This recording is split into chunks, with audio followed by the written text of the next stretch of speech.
Hola. Hoy es día 24, day 24. And today I'm finally getting round to doing what's your name, what are you called? Name is nombre and what are you called is como te llamas. In every textbook I've ever used, it's the first thing in the first chapter. They do hola, buenos días, hello, good morning. Como te llamas? Como te llamas is what are you called? And there's a good reason for doing it first in books, because la profesora or el profesor wants to know los nombres de los estudiantes.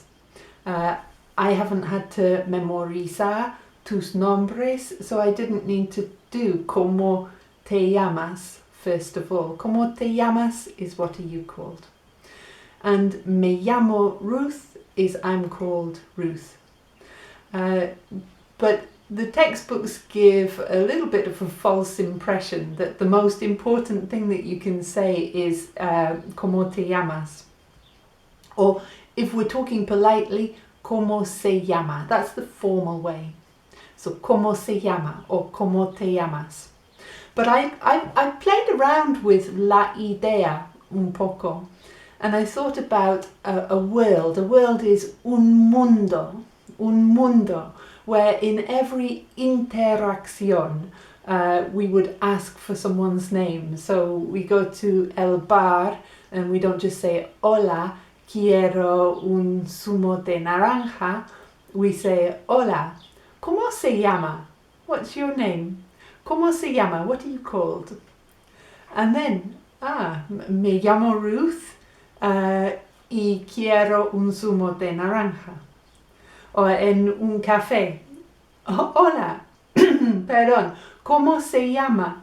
To the waiter or to the waitress. Hola, me llamo Ruth. Quiero un té con leche, por favor. I like to imaginar. Of course, it's not needed. It's not needed is no hace falta. Because when we ask what are you called, como se llama in formal situations or como te llamas more informally, there's an expectation that we're going to at least try to remember, and an expectation that we're going to maybe be amigos. So maybe we can lose those expectations un poco. But let's think about el concepto of la memoria, because sometimes we worry because we can't remember. So we can talk about recuerdo is I remember. And if you think about record, then that's related. So you record something, recuerdo, or you don't remember, and that's no recuerdo. Memory is memoria. And a mental block is un bloque mental. So those are cognates that you can use when you want to say perdón, no recuerdo. But I quite like to say just what's your name again? What are you called? So perdón, ¿cómo te llamas? Mi memoria. And the word for again, another is otra, and time is vez. So otra vez. So I've done this when I was working as una profesora de inglés in London, and I had perhaps 60 students a day. So not many, but mi memoria. I would say perdón. I would say it in English, but perdón, ¿cómo te llamas otra vez?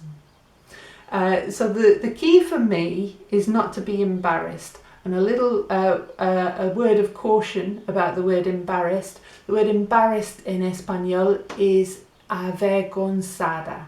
So it's a difficult word, avergonzada. So I don't feel avergonzada. I just say, perdón, ¿cómo te llamas otra vez? And then they tell me, me llamo Ruth, and they say, yes, I know you're called Ruth. Me llamo Ruth.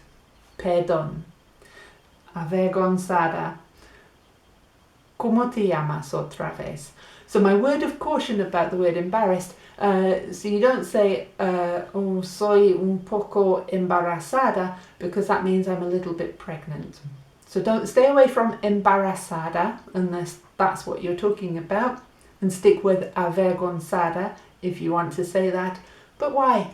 Just say, perdón, mi memoria, ¿cómo te llamas otra vez? And the answer, of course, is me llamo Keith, me llamo Josephine, me llamo Nell, whatever your name is. Me llamo, and then your name. Tomorrow, I thought we could go into the taxi and ask about prices. So come back mañana and we will estudiar un poco más de español. Hasta entonces, hasta mañana. Adiós.